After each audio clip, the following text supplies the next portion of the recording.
Hello, everybody, and welcome back. Good to talk to all of you again today. And some of you might have noticed that I've basically been missing for the last little week or so, I think, the last little while. And that's because some stuff has been happening in real life, and honestly, it had put me in such a bad mood, the stuff that's happened, that truthfully, just sitting down and trying to make a video just didn't feel right. I was just not in the right state of mind at the time. So I said, you know what, I'm just going to go take care of that stuff for now. It's not fully resolved yet, but I think it's kind of on its way to a resolution. But I'll tell you that story a little bit later on in the video, for those of you who want to sit around and listen to some shenanigans that have happened in real life. Anyways, before I get to real life stories, a couple of sort of small-ish news things that I kind of want to talk about. First one is something that I'm not allowed to fully give out details yet, but there is something potentially on the horizon that might be coming that I'm allowed to say it's sort of like realistic naval combat. So instead of the arcadish kind of naval combat that we get with World of Warships, where you are basically one person responsible for everything, think a game where you're more someone who directs stuff rather than does everything. And I'm not sure if this is something that you guys are interested in or not, but if you are and you want a chance when this thing comes around, to maybe get an early test spot or whatever, leave me a comment in the comment section below telling me that, you might be interested or not. And, when that time comes around, I might just pick some people.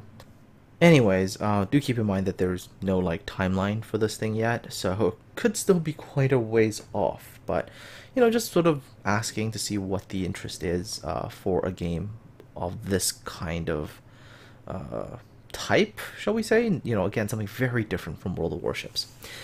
Alright, so now moving to World of Warships, because there is two, maybe three things I kind of want to talk about with warships. And the first one is the Giulio Cesare, Tier 5 Italian battleship, and it's a ship that I looked at way back through the early data mining. And one of the things, if you guys remember me talking about the ship, was, wow, it had some crazy dispersion numbers at the time. It was 130 something meter horizontal dispersion at essentially tier 5 battleship range, and it did have only 1.5 sigma, but that dispersion was ridiculous. Well then, of course, people who had the early I guess access to the ship, the early work in progress view of the ship, or basically saying, wow, this is an amazing ship, everybody should go ahead and give it a go. Then of course a couple, maybe a week or two later, maybe a little bit longer than that, Wargaming came out and was like, yeah, that was kind of ridiculous. We didn't really like the whole cruiser level dispersion number. It was too strong. So they went ahead and they changed it back to battleship dispersion number, something like 220 something meters at the max range. And of course, they kept initially the 1.5 sigma, and then of course, then the next sort of reaction came out, which is, ew, this ship is garbage. I wouldn't want to touch it with a 10-foot pole. And of course, the ship is still a work in progress, right? And then again, a couple of days after that, Wargaming came out again, and it was like, all right, we decided to make it 1.9 sigma. So 1.9 sigma with standard battleship dispersion numbers is going to be okay. I think it's going to be quite a fun ship. She already has certain advantages compared to some of the other tier 5s, and with guns that actually are going to be workable with workable dispersion and everything, and pretty solid sigma values, I think the ship is going to be fine. But it is one of those things that I really do wonder why Wargaming continues to insist on the whole work in progress thing. It doesn't make much sense to me. I mean, if they want feedback, they can get it from, testers or community contributors behind closed doors. What's the point of going out and asking people to quote unquote generate hype and then, have a ship that's so unready that the hype gets generated and then it gets destroyed because it's, and then it just doesn't make sense, and then it gets sort of patched up again. So then people who don't maybe follow all the news exactly, they might get one impression and just be done with it, or just say, yeah, I don't want this anymore. when instead, at the end product, it might actually be okay. Something I don't really understand. I mean, I've talked to Wargaming before about this. I'm like, why do you guys insist on this whole work in progress thing? Just, it's not a good idea. And they're just like, yep, somebody up top decided that this was a great thing. And anyways, something I hope, that they will eventually get around to changing. Now, you might be watching this replay in the background, and you might be going like, why on earth are you showing this replay? It's not really an amazing replay by any stretch of the imagination, but this was this player's very first Kraken. They sent me an email, and they said, this was the very first Kraken I got. And it's kind of cool, right? It's like, if you ever go back to you playing the game, the first time you score a Kraken, it's a very nice feeling. And I was like, when I saw the email, I was like, that's kind of cool. Might as well immortalize it into a video, even though I'm not actually commenting on it. If I was to make a comment about anything, I would say, use your guns. When you're chasing an enemy destroyer and the enemy destroyer is running away from you, don't go for torpedoes. It generally doesn't work. Go for guns, just gun them down. Your guns are going to be able to do a pretty darn good job at that. Alright, moving on, other World of Warships news. There was this random ban wave that happened on World of Warships NA, and yeah, that's just one of those algorithm things that just happened, and suddenly people are getting banned left and right for, having, like, certain mods, maybe, although there were some reports of people getting banned even on vanilla clients, or people only with training rooms, I don't know. Oh, Wargaming. How did you guys get this one? So wrong. It's just wow. But yeah, anyways, most recent report says that they have identified what was causing the automatic bans, and they are currently in the process of reversing it. Hopefully, everybody who suffered that ban maybe gets a little bit of compensation for time lost. Maybe a week of premium or something. I don't know. I think that's what they're doing, but I'm not 100% sure. Hopefully, everything at the end of the day gets cleared up because, yeah, that algorithm got a little overly enthusiastic, shall we say, about banning people. All right, so moving away from those two pieces of World of Warships news, I know there was one more thing I wanted to talk about with World of Warships, and somehow I just cannot for the life of me remember what I was gonna say. Oh, right, yes, there is one interesting little thing, and it's something that I might actually talk about in another video. So recently, when I was doing the key review, I played on the World of Warships European server, and that was the sort of the first time on EU I was playing tier 8, 9, 10 random battles. And I have to say, it's a very different experience. It's a very, very different experience. And as I was playing the battles and I was starting to get this sort of different experience than I had on NA, I started to realize something. I started to realize why at times, when NA and EU players, talk about World of Warships, they have such conflicting, almost opinions about things, Now, I'm not going to say, oh, X server has better players or X other server has worse players. I don't think that's necessarily the issue. I think it actually has more to do with maybe how people play the game. And it actually creates a very, very interesting scenario where, because of that, when two groups of players talk about the game, it's actually very easy to, let's say, almost have disagreements and arguments based on just simply having experienced a different thing in game. Anyways, it's a pretty interesting topic, and I will probably talk about it sometime later on this week. And that's about it, I think, for all the updating stuff that I gotta do. Oh, of course, for those of you who are still waiting for a Know Your Ship episode, I am getting to one. I know I've missed out on a few of them lately, but things have just not been good. It's been chaotic, to say the least. But I'm gonna try to get to one, and, hang tight. Alright, so real life story, right? What's going on in real life right now? Why am I just so out of it right now? Well, has actually a lot to do with where my significant other is right now. So she's in a different city because she's there to study, and we're quite a distance away from each other.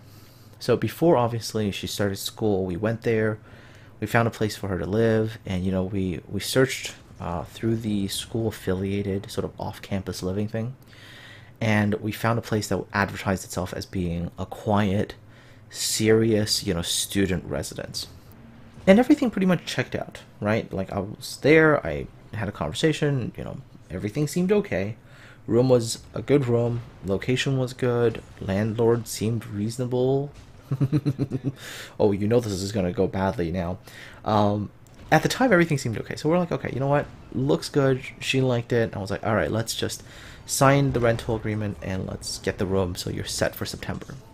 All right, so fast forward like a couple of weeks. September 1st, we move her in, everything's fine. But on the first night, something a little odd happens because we moved really late. We moved in at probably 10 p.m. at night. And after I got, everything moved in for her, she was so tired she passed out. And she never remembered turning off the light. And the next morning she woke up and the light was off. And so she sent me a message and she was like, did you remember turning the light off? And I'm like, no. And she was like, yeah, I don't either, but the light was off this morning. But yeah, we didn't really think much of it at the time, right? Fast forward a few more days, and the first sort of small thing happened. One afternoon, she was home. She was doing a little bit of studying and whatnot, and she heard the landlord knock on the door to her roommate's room.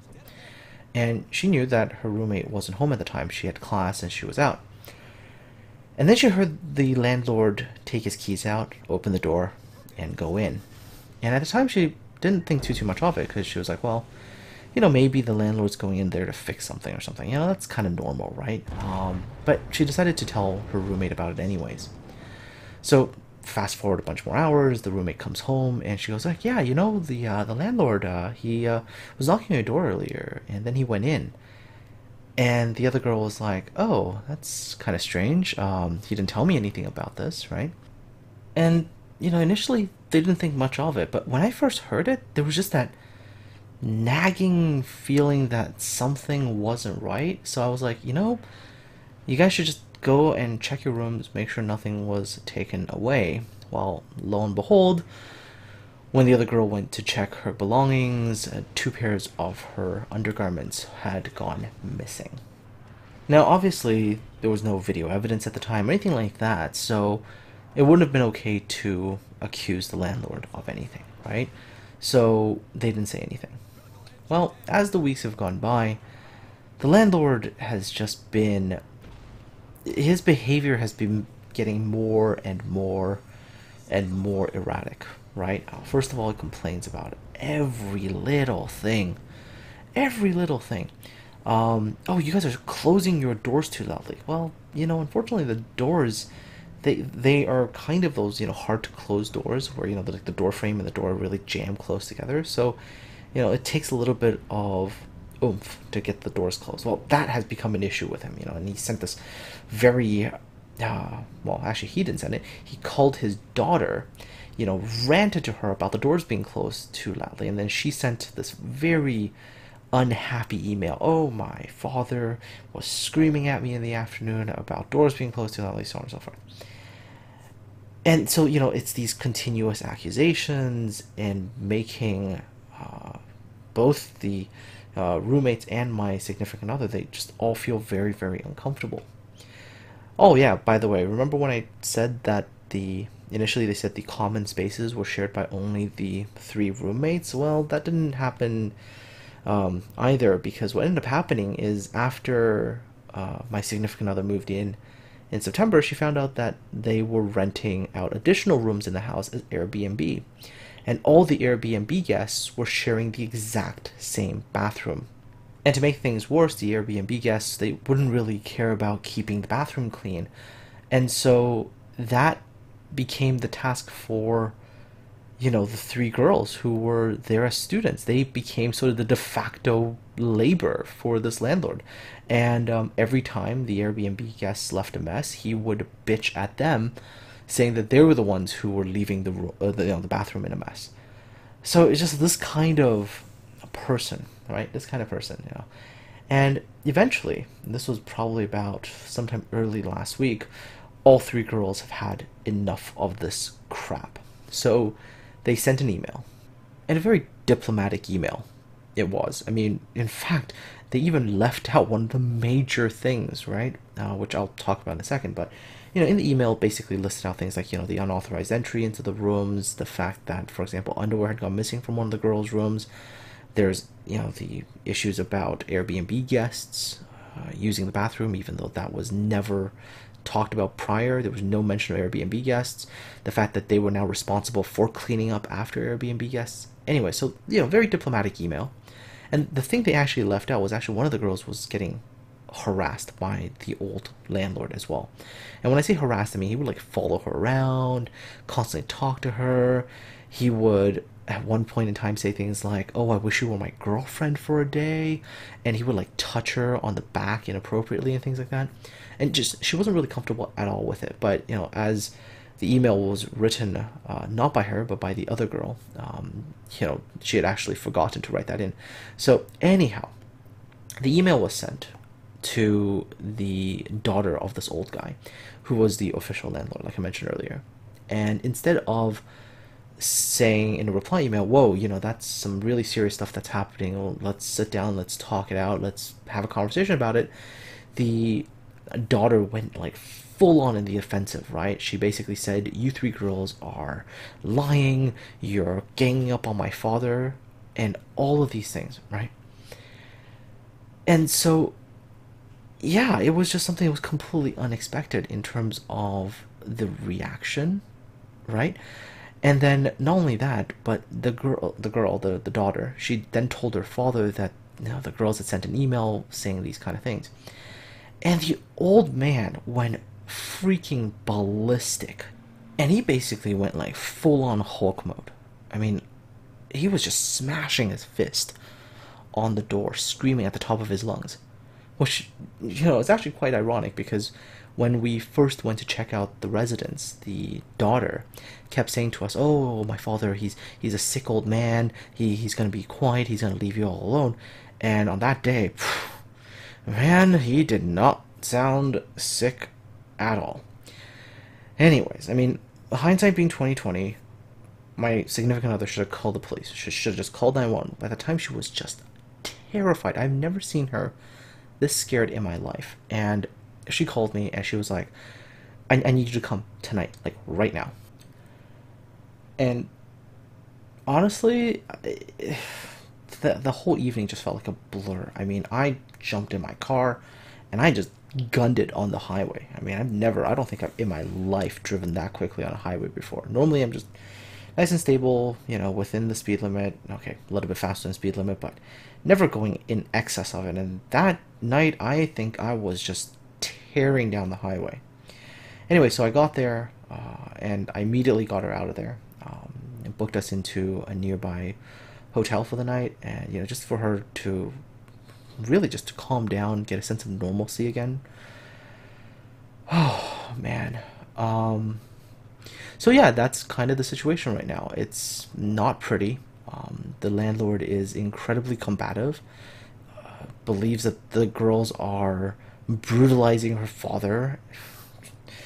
Can't reason with her at all. You can't even talk to this landlord to try to resolve the issue. So right now we're trying really hard to find a way to terminate the lease and to get her out of there by probably the end of this week or next week. Luckily, because the initial rental ad was placed with the university, and that's where we found the place. The university has, well, I'm not going to say fully stepped in, but they have offered assistance with regards to this incident. And so hopefully, really hoping now that, yeah, things will be resolved in the next couple of days. And that's it. That's the real life shenanigans. That's what's been happening. That's what's been freaking me out and stressing me out. And, if I haven't been replying to anything, comments, messages, emails, whatnot, Discord messages, PMs, I apologize. It's not intentional. It's just that I'm just not in the mood to really do anything except dealing with this issue.